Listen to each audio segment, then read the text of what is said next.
Have you ever wondered what happens when skepticism clashes with the supernatural? Today, we're diving into a story where a house holds more than just memories. It holds a chilling secret that unravels over time.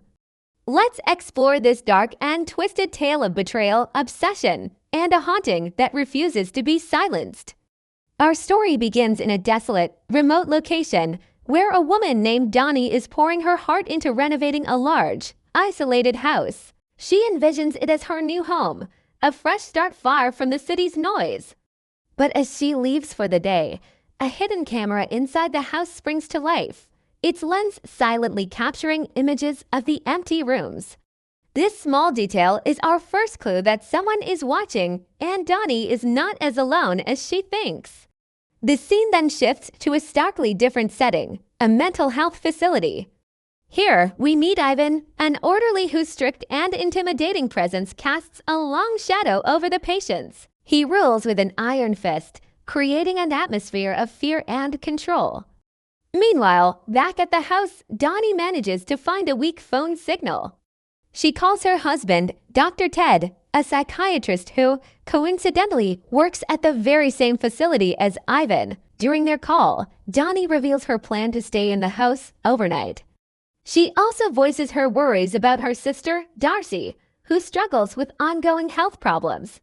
The connection is fragile, both literally and, as we'll soon discover, metaphorically. As night falls, Donnie decides against sleeping in the unfinished structure and instead pitches a small tent right in the middle of the living room. It's a temporary shelter within a future home. But when she steps outside for a moment to grab something from her car, the silence of the countryside is shattered by unsettling noises.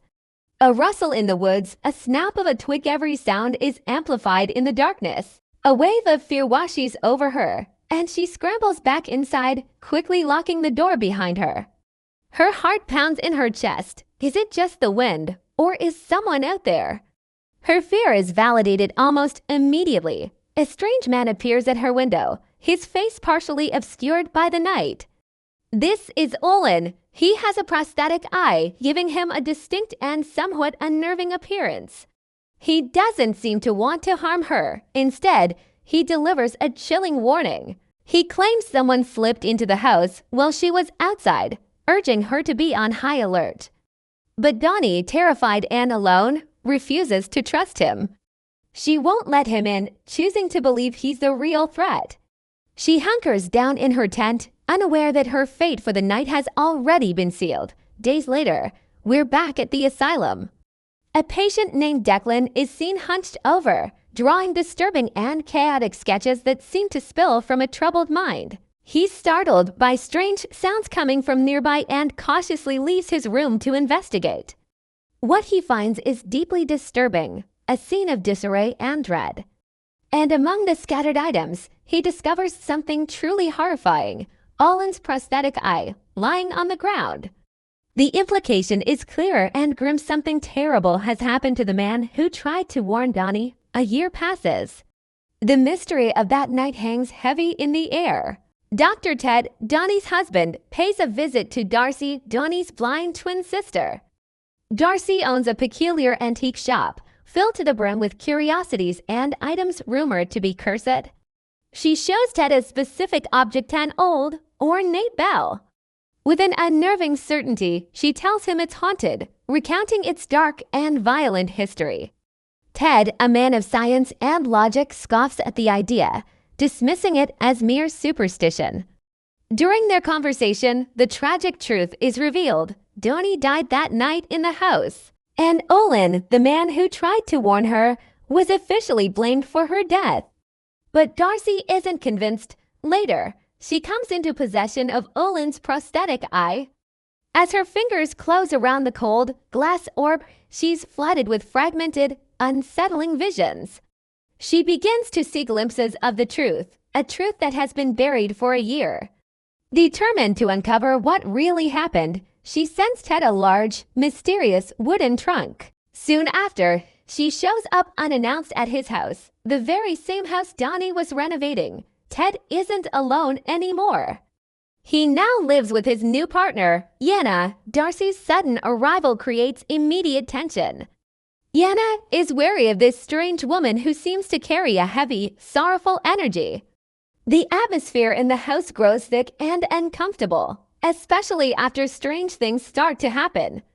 Objects move on their own, doors creak open and slam shut, and a wooden mannequin that arrived in the trunk Darcy sent becomes a focal point of the unease, its blank stare seeming to follow them.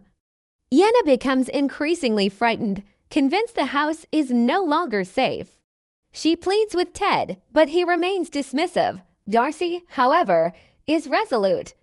She confronts Ted, insisting that Olin was innocent. She subtly hints that she knows someone else was responsible for Donnie's fate, her words dripping with accusation. Through a series of intense flashbacks, the horrifying truth is finally pieced together. We see Ted, the respected psychiatrist, secretly conspiring with Ivan, the intimidating orderly. They planned Donnie's disappearance all along. Olin, the man with the prosthetic eye, had accidentally overheard their sinister conversation and rushed to the house to warn Donnie, but he was too late. He was silenced, and the blame was pinned on him. Darcy lays this devastating truth at Ted's feet.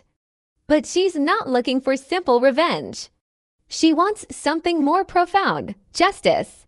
She wants to expose him for the monster he is. As the confrontation escalates, Darcy's fragile health begins to fail her.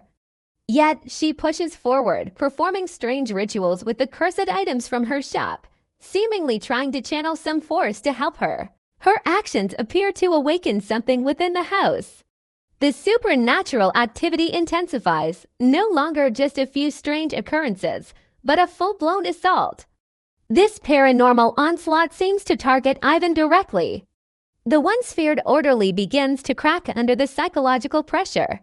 He's haunted by terrifying visions and tormented by unseen forces, paying the price for his role in the conspiracy. We later see him back at the facility, but this time he's a patient, restrained and babbling incoherently, his mind shattered by the supernatural justice he faced. He got what was coming to him, but the mastermind, Ted, still walks free. In the final, chilling moment of the story, Ted returns to the now empty house. Yana has left, unable to endure the terror any longer. Ted is alone, surrounded by the echoes of his crimes. He finds a package waiting for him. It's from Darcy. Inside is the very same haunted bell she had warned him about a year ago. Ted looks at it, a smirk playing on his lips. He's a man of science, a man who believes he is above such silly superstitions. Confident, arrogant, and utterly dismissive of the danger, he picks up the bell. He rings it once, its clear tone cutting through the silence.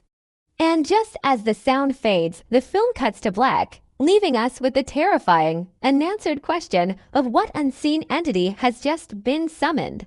What a ride! It's a story that shows how the ghosts of the past, whether real or metaphorical, always find a way to demand justice. Let us know in the comments what you think happened after Ted rang that bell. Thanks for watching, and don't forget to like and subscribe for more deep dives into the dark and mysterious. See you next time! If you enjoyed this video, don't forget to hit the like button and subscribe to the channel for more amazing videos. Your support really helps the channel grow. Thanks for watching, and I'll see you in the next video.